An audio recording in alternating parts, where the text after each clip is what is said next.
There is a kind of exhaustion that no sleep can fix, a tiredness of the soul, from pushing, fixing, trying, proving.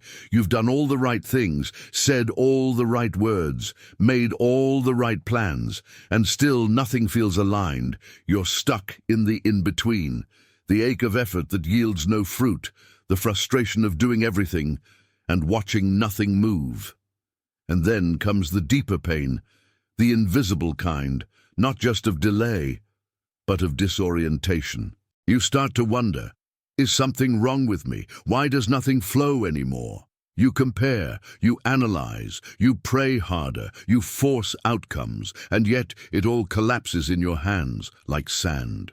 This is not failure. This is sacred interference. What you are experiencing is the soul's resistance to control. It is the divine whisper, stop. Not because you are lazy, but because you are loved. You are being interrupted, not by chaos, but by alignment. Because sometimes the doors close, not to punish you, but to protect the order God is building within. There comes a moment when the soul can no longer tolerate effort without essence, movement without meaning, progress without peace. And in that moment, everything you used to rely on, your plans, your performance, your pressure, becomes too heavy to carry. So you drop it, not in defeat, but in surrender. Not because you've given up, but because something deeper has begun. The sacred work of doing nothing, so everything can finally align. Carl Jung understood something few dare to embrace, that there is a time when the psyche, your inner world, must be allowed to reorder itself without the interference of ego, strategy, or willpower. He called this the regression to the self, a sacred return inward, where the conscious mind releases its grip and the deeper, wiser layers of the soul begin to realign. We do not solve our problems, we outgrow them, Jung wrote, not by force, but by surrendering to an inner process greater than our logic. When you keep trying to fix your life, to make it flow by sheer effort, you are often operating from the ego, the small self that needs control to feel safe. But beneath the ego is the self, the divine core of who you are. And the self does not rush. It moves by symbol, by timing, by alignment. This is why things fall apart when you push too hard. Not because you're weak, but because the deeper self is demanding space to emerge. And this emergence doesn't happen in striving. It happens in stillness, in release, in the brave act of doing nothing, not as avoidance, but as sacred trust. Jung warned that when we do not listen to the soul's need for silence, we suffer neurosis, a soul sickness, a psychic rebellion. Because your inner world is not a machine, it is a mystery. And sometimes it must fall apart so that it can come together rightly. You are not being punished. You are being realigned. And alignment often begins where action ends. The question is not, what should I do next? But, can I let go enough for the soul to lead? There comes a moment in every sacred journey when the soul whispers, retreat, not out of fear, not out of failure, but because the false is falling, and the true needs space to rise. You begin to feel an inner rebellion against everything that once kept you running. The need to explain, the need to justify, the need to stay in motion just to feel relevant. Suddenly, the persona, the mask you've worn to feel in control, capable, seen, starts to dissolve. It's not dramatic, it's quiet, it happens slowly. You cancel a meeting, you stop checking your phone. You sit in a room, and for the first time, you let yourself do absolutely nothing, and instead of shame, you feel something else. Relief. This is the sacred withdrawal Jung spoke of, the removal of the ego from the stage so the self can begin its hidden work behind the veil. It is not regression, it is reverence. The archetypal silence you now enter is not emptiness, it is womb. It is sacred soil. It is the space where the soul is repatterned according to heaven's rhythm, not man's schedule. In myth, in scripture, in symbol, The wilderness is always the birthplace of revelation. Moses did not hear God's voice in the palace, but in the desert. Jesus did not begin his ministry in the synagogue, but in the silence of 40 days.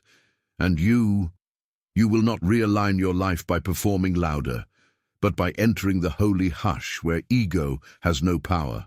Here you begin to hear things you couldn't before, the sound of your own breath, the voice beneath your voice, the God you thought had gone silent, now whispering beneath all the noise you once called purpose. You are not collapsing. You are being consecrated. This is the beginning of sacred alignment, not when the world hears you louder, but when you finally hear yourself, unmasked, unhurried, unbound. And in that silence, everything begins to shift, not by effort, but by essence. In the scriptures, there is a recurring paradox that only the spiritually awake can perceive. God often moves most powerfully when you do absolutely nothing, not because he asks for your passivity, but because his timing demands your surrender.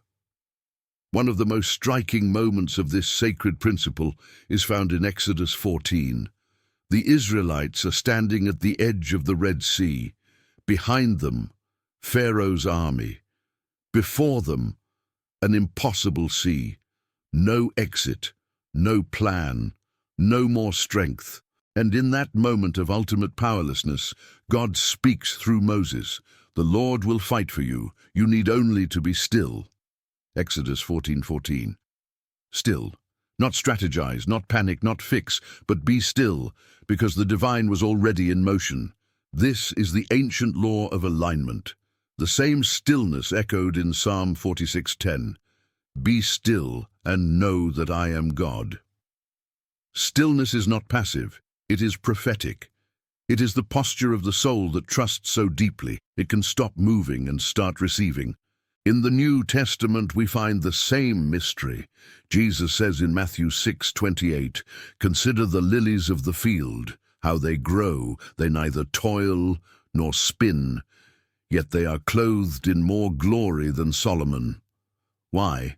Because they grow by alignment, not anxiety. Because heaven's flow does not require force. Even Jesus, in his final moment before resurrection, lay still, lifeless in a tomb. But in that silence, God was aligning the cosmos. You are being invited into the same sacred rhythm, to stop toiling for what can only be received, to step back so that divine order can step in, to do nothing, not out of apathy, but out of utter trust. Because there are some doors that only open when your hands are empty, some rivers that part only when you stop striving, and some alignments that descend only when your spirit goes still enough to hear the whisper that parts the sea. Something miraculous happens when you stop trying to manage your destiny, when you no longer pray as a transaction, but as a trust fall, when your inner world ceases its anxious movement and begins to breathe in rhythm with the eternal. This is the threshold of transformation, not through striving, not through perfection, but through sacred surrender. You stop asking, "How do I make this happen?" and start whispering, "Who am I becoming as I let go?" This letting go is not passive. It is intensely active on the soul level. It takes fierce courage to sit in stillness while the world worships movement.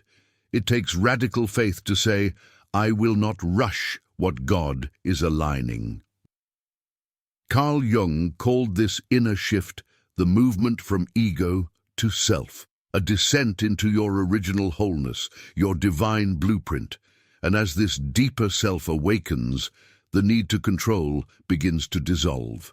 In its place, clarity, calm, quiet authority. You begin to attract what your essence is ready to hold, not what your ego used to chase. Doors begin to open, not by force, but by alignment. People begin to arrive, not because you hunted them down, but because your frequency shifted. And above all, you realize something sacred, that your surrender was never the end. It was the invitation to a life authored by something far wiser than your mind. the Spirit. And the Spirit moves best in silence, in trust, in the unclenched space where you finally let go and God finally takes over. You no longer need to orchestrate. You are the instrument, and heaven knows the melody. All you must do now is stay soft, stay open, stay empty enough to receive the alignment already on its way. And in that space, what once felt delayed will arrive in perfect rhythm, because you stopped, because you trusted, because you did nothing, and heaven moved everything. If you've done everything and nothing is moving, if you've prayed, planned, pushed, and the doors still don't open, if your soul feels tired of trying, then maybe the invitation isn't to do more. Maybe it's to do nothing, not out of defeat, but out of sacred trust. Because God is not asking for your performance.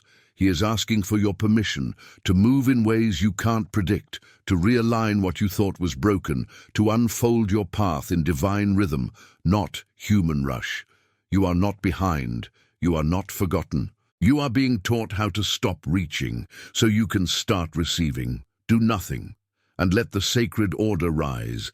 Let your silence be worship. Let your stillness be surrender. Let your open hands become the soil where miracles take root.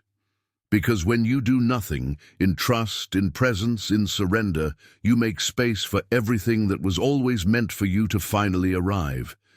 If this whispered to your soul, right below, I surrender to the sacred alignment. Let this be your prayer, your posture, your preparation,